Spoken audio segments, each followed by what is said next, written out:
In this video, I'll show you how to install Git on Windows 11 step by step with no mistakes. I'll also show you the one critical step you must do after installing to set up your profile. First, open your browser and search for Git. The only one you want is the official website, git-sem.com. On the main page, click the Download for Windows button. It will take you to the Downloads page. Click the link to download the latest version. The download will start.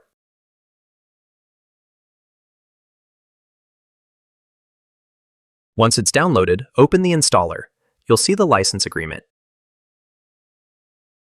Just click Next. This is the install location. The default is fine. Click Next. On the component screen, I recommend checking additional icons on the desktop so you can find Git Bash easily. Then click Next. This is for the Start menu. The default is fine.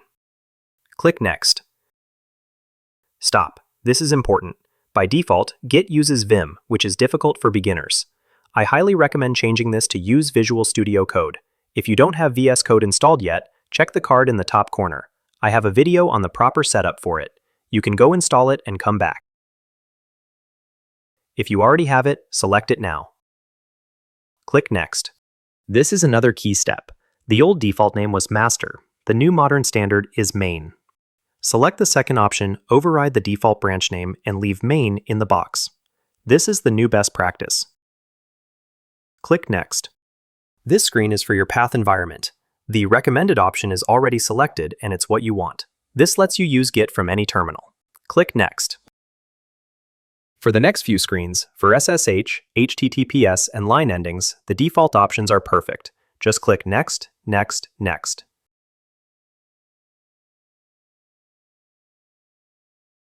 We're almost done. Keep the default for the terminal emulator.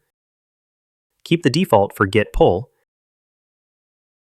Keep the default for the credential helper. And keep the defaults for extra options. Finally, click Install. This will install all the files.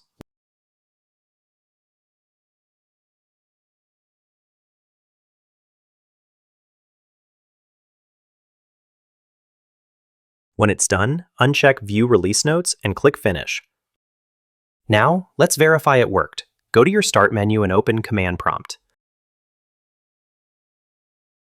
Type git-version and hit Enter. If you see a version number, Git is successfully installed. Great, it's installed perfectly. If you are getting value from this fast, straight-to-the-point tutorial, please take 1 second to hit those subscribe and like buttons. It's a massive help for the channel, and let me know in the comments if it worked for you. Okay, don't go yet. This is the extra step. Before you make your first commit, you must tell Git who you are. You only have to do this once. In the same command prompt, type this command: git config --global user.name followed by your name in quotes. I will use Light AI Lab. Press Enter.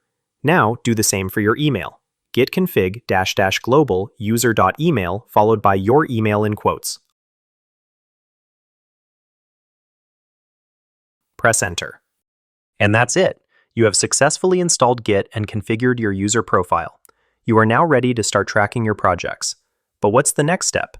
In the next video in this series, I'll show you how to create your very first Git repository. Make your first commit and push it to GitHub. That video is coming soon, so make sure you are subscribed and have the notification bell turned on so you don't miss it. Thanks for watching.